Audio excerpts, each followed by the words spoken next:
ചൈനയ്ക്കെതിരെ ഗുരുതര ആരോപണവുമായി എത്തിയിരിക്കുകയാണ് American president Donald Trump. 2020 American president തിരഞ്ഞെടുപ്പിൽ ചൈന വൻതോതിൽ ഇടപെട്ടെന്ന ആരോപണമാണ് ട്രംപ് ഇപ്പോൾ ഉയർത്തുന്നത്. ചരിത്രത്തിലെ ഏറ്റവും വലിയ തിരഞ്ഞെടുപ്പ് വിവരച്ചോർച്ചയാണ് ചൈന നടത്തിയതെന്നും ഇതിലൂടെ 22 കോടി അമേരിക്കൻ വോട്ടർമാരുടെ രഹസ്യ വിവരങ്ങൾ അവർ നിയമവിരുദ്ധമായി കൈയിലാക്കിയെന്നും ട്രംപ് ആരോപിച്ചു. 2020 തിരഞ്ഞെടുപ്പിൽ ജോ ബൈഡനോട് പരാജയപ്പെട്ടത് ഇക്കാരണത്താലാണെന്നും വൈറ്റ് ഹൌസിൽ നടത്തിയ ടെലിവിഷൻ പ്രസംഗത്തിനിടെ ട്രംപ് അവകാശപ്പെട്ടു. അമേരിക്കൻ തിരഞ്ഞെടുപ്പ് സംവിധാനത്തിലെ ഞെട്ടിക്കുന്ന സുരക്ഷാ വീഴ്ചകൾ വെളിപ്പെടുത്തുന്ന രഹസ്യാന്വേഷണ വിവരങ്ങൾ താൻ ഉടൻ പരസ്യപ്പെടുത്തുമെന്ന് ട്രംപ് പ്രഖ്യാപിച്ചിട്ടുണ്ട്. നിലവിലെ വോട്ടിംഗ് സംവിധാനം അഴിമതിക്കും ഹാക്കിങ്ങിനും സാധ്യതയുള്ളതാണെന്നും വോട്ടിംഗ് രീതികളിൽ മാറ്റം വരുത്തിയില്ല എങ്കിൽ വരാനിരിക്കുന്ന തെരഞ്ഞെടുപ്പുകളും അട്ടിമറിക്കാൻ സാധ്യതയുണ്ട് എന്നും ട്രംപ് മുന്നറിയിപ്പ് നൽകുന്നുമുണ്ട്. വോട്ടർമാരുടെ പൗരത്വത്തിന്റെ തെളിവ് നിർബന്ധമാക്കുന്ന സേവ് ആക്ട് നിയമമാക്കണമെന്നാണ് ട്രംപ് ആവശ്യപ്പെടുന്നത്. അതേസമയം ട്രംപിന്റെ ആരോപണങ്ങളെ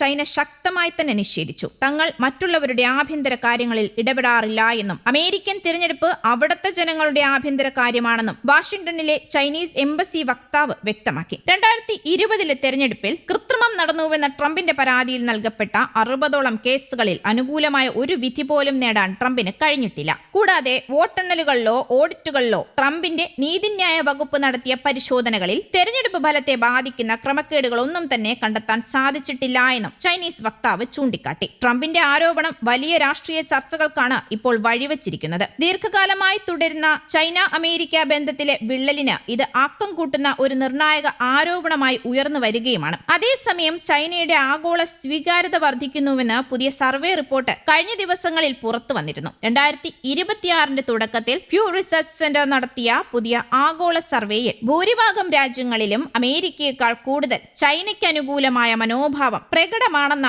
റിപ്പോർട്ട് ചെയ്യപ്പെട്ടിരിക്കുന്നത്. 36 രാജ്യങ്ങളിൽ നിന്നുള്ള 42,151 മുതിർന്ന വ്യക്തികളിൽ നടത്തിയ പഠനത്തിൽ 25 രാജ്യങ്ങളിലും ആളുകൾ ചൈനയെയാണ് കൂടുതൽ പിന്തുണയ്ക്കുന്നത്. 2002 സർവേ ആരംഭിച്ചതിന് ശേഷം ഇതാദ്യമായിട്ടാണ് ചൈന അമേരിക്കയെ മറികടക്കുന്നത്. ലോകത്തെ വൻ ശക്തികളോടുള്ള ആഗോള മനോഭാവം നിരീക്ഷിച്ചു വരുന്ന ഒരു പഠന കേന്ദ്രമാണ് പ്യൂ റിസർച്ച് സെന്റർ. ലോകകാര്യങ്ങളിൽ ശരിയായ തീരുമാനമെടുക്കുന്ന കാര്യത്തിൽ അമേരിക്കൻ പ്രസിഡന്റ് ഡൊണാൾഡ് ട്രംപിനേക്കാൾ കൂടുതൽ ആളുകൾ ചൈനീസ് പ്രസിഡന്റ് ഷി ജിൻപിങ്ങിന് വിശ്വാസമർപ്പിക്കുന്നുണ്ട്. സർവേയിൽ പങ്കെടുത്ത 22 രാജ്യങ്ങളിൽ ഷിക്കാണ് മുൻതൂക്കം. പാകിസ്ഥാനിലാണ് ഷി ജിൻപിങ്ങിന് ഏറ്റവും കൂടുതൽ ആളുകൾ വിശ്വാസമർപ്പിക്കുന്നത് എന്നതാണ് ഇതിൽ ശ്രദ്ധേയം. ചൈനയേക്കാൾ കൂടുതൽ അമേരിക്കയെ അനുകൂലിക്കുന്നത് ഇന്ത്യ, പോളണ്ട്, ഫിലിപ്പീൻസ്, ദക്ഷിണ കൊറിയ, ജപ്പാൻ, ഇസ്രയേൽ എന്നീ 6 രാജ്യങ്ങൾ മാത്രമാണ്. അമേരിക്ക മറ്റു രാജ്യങ്ങളുടെ ആഭ്യന്തര കാര്യങ്ങളിൽ വളരെയധികം ഇടപെടുന്നുവെന്ന് 75% ആളുകളും വിശ്വസിക്കുന്നുണ്ട്. അത് ശരിവെക്കുന്ന കാര്യങ്ങളാണ് ട്രംപിന്റെ ഭാഗത്തു നിന്നും ഉണ്ടാകുന്നത്. ചൈനയുടെ കാര്യത്തിൽ ഇത് 45% മാത്രമാണ്. പൗരന്മാരുടെ വ്യക്തി സ്വാതന്ത്ര്യം മാനിക്കുന്ന കാര്യത്തിൽ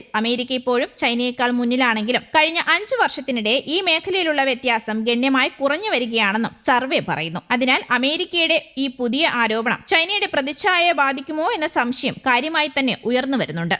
ന്യൂസ് ഡെസ്ക് കേരള കൗമുദി.